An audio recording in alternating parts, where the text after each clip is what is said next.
Hello everybody, my name is Luke Marr, and this is Hot La Mode.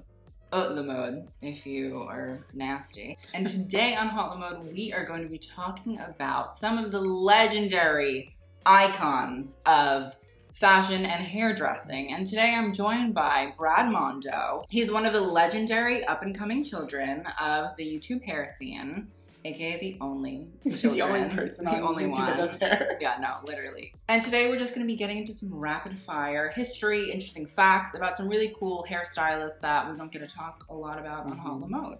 And I thought Brad would be able to give us a technical and, expert opinion.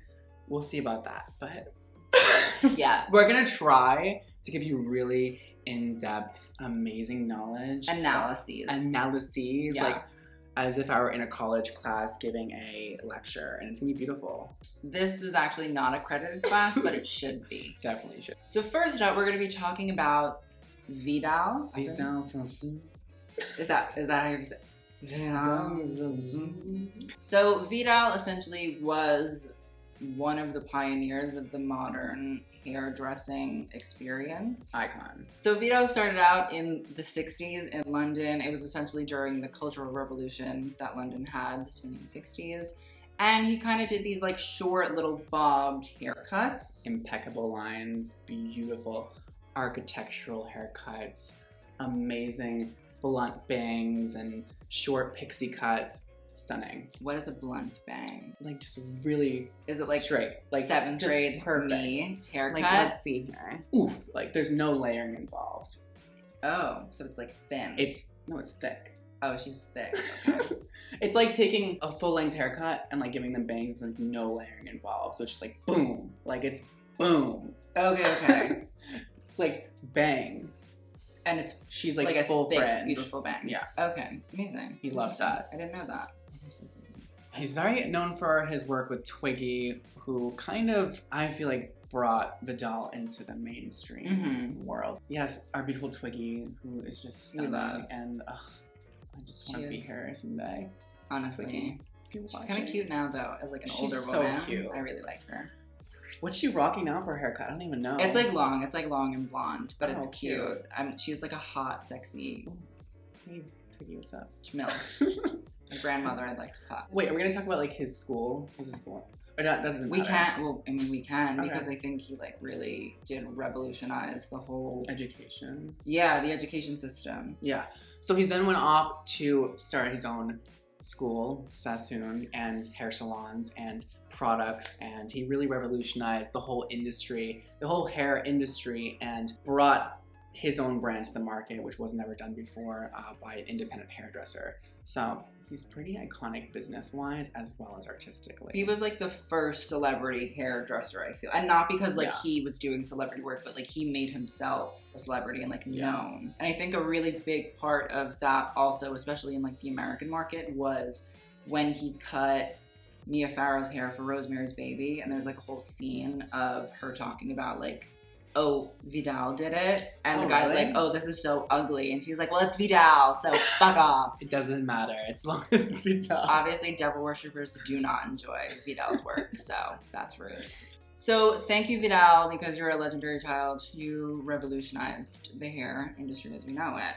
But we're going to be moving on to Sam McKnight, who is another amazing hairstylist. Really was in his prime in the 80s when he was working with Princess Diana, my a girl. gay icon.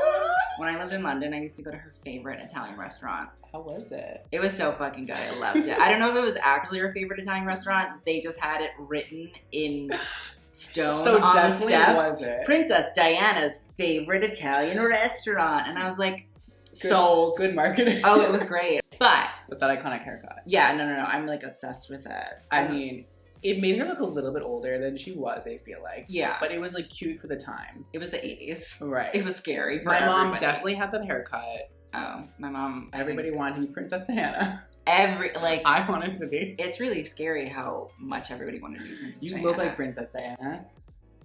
Thank you. Oh, I appreciate that so much. But he did other stuff too. Yeah, I love his Chanel work. I think it's probably my favorite thing. It's a lot of the recent collections. It's legendary. The grocery store collection, which is my favorite collection. Sam McKnight added all the tweed accents into the hair, into the ponytail. It was like this gorgeous, long, horse-like ponytail, like kind of coarse, had this texture in it. And then he added all these different colors and it was stunning. How do you get it to be that thick? Like, how do you get a ponytail to be that thick? Especially on a white girl, because let's be real. Hair extensions. Oh, I gotta get into that. But my hair is my hair too short? Imagine you with a weave, like a full. Why aren't we wearing weaves? Oh fuck, we were supposed to wear wigs. God damn it. Put them on? Fuck yeah. So we're back. Wigged. Wig. I really wanted to know what like a hair extension was and like what it was like to wear a wig. So I thought like Sweetie, it's the. Don't come for her lace front, please. Okay? Please don't. Where did we leave off though? We're talking about the thick ass ponytail because I don't understand. But now he understands. Yeah, now I think I get it. Now or I she. Get it. She, excuse me, pronouns. So yeah, I love Sam McKnight. I'm obsessed with him. Are you? Honestly, kind of. Okay. I really like Chanel. Like, these collections are good. So I really love Sam McKnight. I'm kind of obsessed. These collections are amazing. There's the one in Versailles Garden, and it's like these pastel bobs. Me. Now, do they like actually dye people's hair? No. He brings wigs. Oh, okay. They prep all the wigs before the show, and they have like a crew of like 20,000 people putting on wigs. Oh, I love that. That must be fun. But like when they dye their eyebrows and stuff, like that's for real. Like when they do blonde eyebrows. So the hairstylists also they dye do their eyebrows? Yeah. It's actually like illegal in most states to dye eyebrows, but nobody cares. Yeah, I feel like that's not really a big. Who cares about legal things? In Paris, they probably don't give a shit. So No. Who knows? But beautiful, Sam McKnight, you're an icon. We love you. We love you, Sam. Kimble. We should do her. We should do it. Oh, that's Ezra Miller and Montclair. Oops, wrong. Mon- So next up, we're going to be talking about Kimble, another amazing icon. She doesn't really do as much high fashion, like runway stuff, but she works heavily with Beyoncé, Nicki, Angela Bassett, Oprah. Well, she really invented the wig industry. Like really made it a different thing than it was in the past. She gave everybody their first like iconic wigs. Like she is the wig woman. That. Yeah. Oh my god, that's amazing. And really makes like extremely expensive, unbelievably made like handmade wigs that are like look like they're coming from your scalp. Like she does a lot of movie wigs, and yeah, that's her thing is extensions and wigs. She used to have a show actually. Wig is snatched. I used to watch her. She was so good, and she made these really cool wigs, and yeah, that's Kim's life. But she also did a lot of like the really long, insanely long hair for like the braids. Minaj and, I was looking at, she was the primary stylist for Formation, which is when I was baptized, honestly. So I'm like obsessed with her. I mean, like Beyonce with her braids out of the car, like swinging was the best thing I've ever seen in my entire life. Like the whole Formation video by itself is iconic, but having done all of the hair for all of the videos, that's so much work. It's what she does, girl. I mean, she started working on movies very, very young. Mm-hmm. I think she was like just out of hair school. I'm 90% sure. Don't quote me on that. She entered a hair competition, and then somebody noticed her hairstyling, and they were looking for somebody to work on a movie set for this. I think it was like big production movie, and she got just casted like out of the blue basically because of the work she did in this hair show one time. And then after that, she met a bunch of people, and she climbed the ladder, and now she owns salons. I think salons in LA. And does all these amazing celebrity work and does amazing wig work. And yeah, she's like, I didn't really know anything about her, and then I was like looking into her work a little bit, and the pink braids from Motorsport is her. This insane Oprah afro that she did. So, I mean, Kimble, an icon. And she's also like the only woman and person of color on this list, which is kind of crazy and scary, and we need to fucking fix that experience. Do I look like that? Do I really look like her? Do I do stupid shit like that? So thank you, Kim. We appreciate, because I think this is the reason why that I'm living. Yeah, honestly, Kim is the reason that we're even doing this video. You look like a scary witch, kind of. That's what I'm going for. Next up, we're going to be talking about Guido. Palau. I think it's Palau. Palau? but I might be completely I don't know. wrong. I had to look up. It might be Palau. Okay, whatever. What is that, French? He's English though. Italian maybe? Oh yeah, Guido is definitely Italian, isn't Yeah. it? You like your Guidos. Oh, I do love my Guidos. If there's any Guidos watching. So spill the life tea about Guido. I know that he did like the Calvin Klein iconic Kate Moss work, Right. and that's kind of it. He has worked on every single major fashion show. He does most fashion shows for big brands. I mean, I was looking Valentino Dior, Prada, Miu Miu, Alexander McQueen. Like those are just a few. Yeah. So he is like very involved in both LVMH and Kering. Yeah, he's the key stylist for like everything basically. And if you don't know what key stylist is, it's like the person who directs everybody else at the shoot or the fashion show how to do the hair that I he didn't know that. created. Okay, great. Yeah, so when you show up on like at a fashion show, it's like the key stylist will have a model and they'll show like the group of all the hairstylists how to do the hair. Okay, amazing. How to do whatever they're doing that day, and then you go back to your station with your model and you do the hair. Oh, amazing. Yeah. I didn't know So he that. only does like 1 or 2 models. Okay. But he does like he works does on like the the concepts. major models. Like he'll do like Kendall and like Gigi and like only like the big girls. Yeah. Gross. So he's done everything. Like his work is so unbelievable. Yeah. You got to look at some of it. Well, this stuff right here. But I mean, from what I know, like these Calvin Klein ads are the things that Edward Enfield worked on when he was a young stylist, what Pat McGrath worked on. I think that those shoots were the things that they all worked on together, and like it kind of built Calvin Klein up in an international sense and also built them up as major up-and-coming figures in each of their industries. So, I mean, he's a literal icon and he's so hot. I don't know how I feel about Kate Moss. Yeah, I'm not, like, I don't really care. Like, she's good. I don't care about any models. Oh, I love models. Like, the supermodel sex, like, I can't even name all of them. Really? Linda, Christy, Kate, Naomi. I can't even name them. He can name more than I do. Cindy, and Claudia Schiffer. The Claudia Stomp, as they call it. That's what I do in bed. But like Kate Moss, like, could give me more. She could definitely give me more. Did we talk enough about him? No. About Guido. Guido, yeah. Guido's fine. Guido, we love you. Please DM call me. No, I want to hear his voice. His voice is so hot. Imagine a Guido DM. Oh no, he's straight though, isn't he? Bitch. I'm pretty sure he is. They all are straight. Doesn't matter. I don't care. All fashion people are straight until Doesn't matter guilty. if you're straight or not, honey. Next up, we're going to be talking about Nicolas Jurnjack. It might be Nicolas. We don't know. We're not super prepared. But we do know that Nicolas essentially did the majority of the work for Alexander McQueen when he was doing both Alexander McQueen, the label, and Givenchy. The work that's come out of Nicolas is honestly like, it's the gag. Anything with McQueen. I love.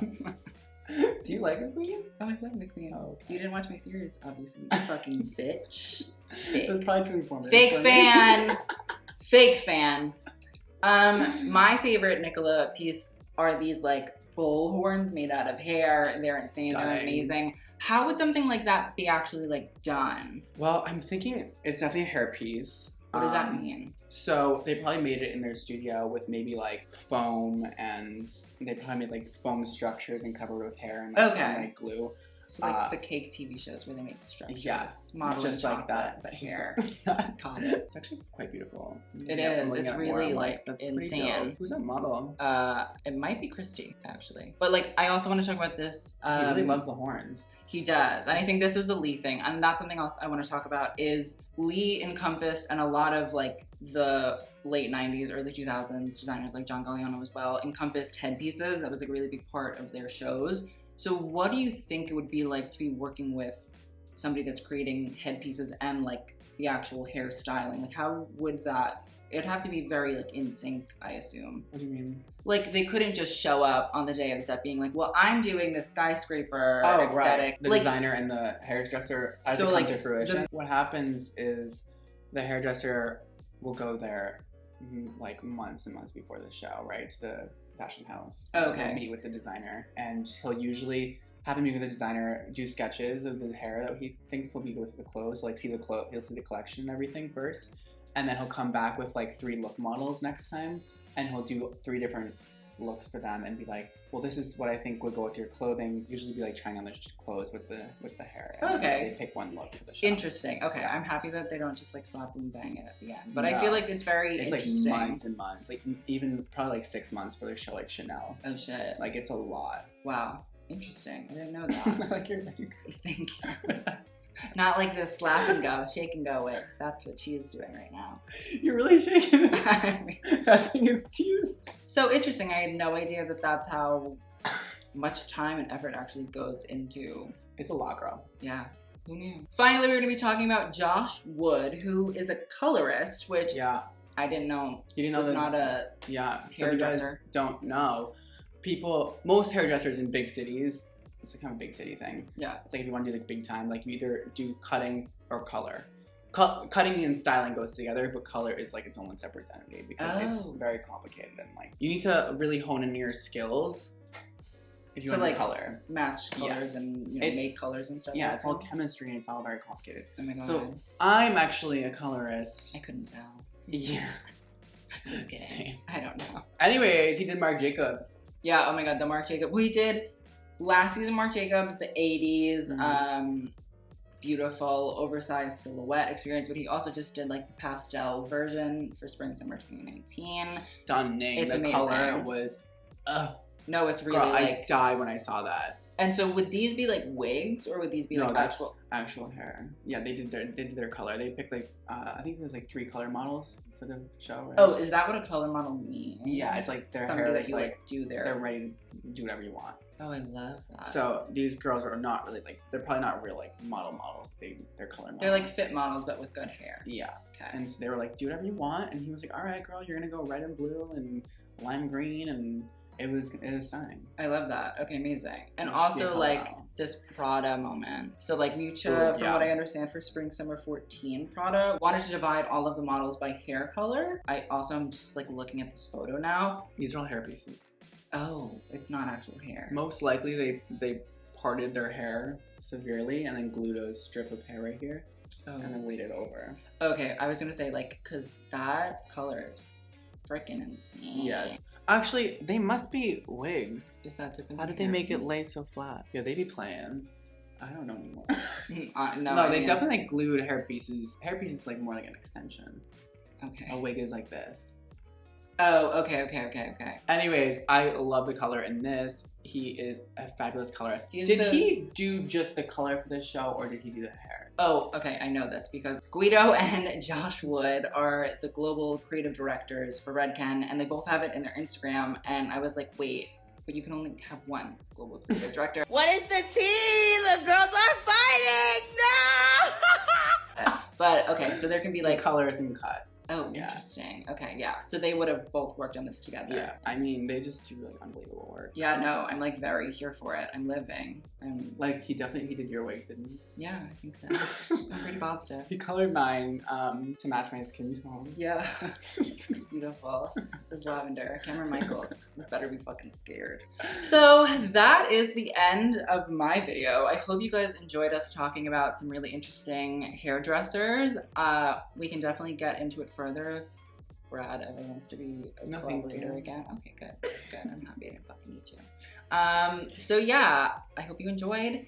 Thank you to Brad for being on the channel, for giving me a LaCroix in his apartment. It's beautiful. And I will see you guys on the next video. Wait, you didn't plug my channel. Okay, fuck. Jesus, okay. I didn't know it was like that. We did a video on my channel. Sorry, this is my first collab. I don't know if you noticed. So we actually did a video on Brad's channel where I had a little news show moment. We're talking about current events in the fashion industry and just trashing on people. So if you're interested in that, which I think they probably are. Yeah, you probably most likely are. My channel's linked below. Yeah, so thanks, go watch guys. it. I was literally amazing in it. It was like the best thing I've ever done. My IMDb is poppin'! So thank you guys so much for watching. I will see you guys in the next video. And TTYL, fucking TTYL, bitch. Bye, bitch. You're not TTYL, you know, put up the fingers. Bye, bitch. Rude.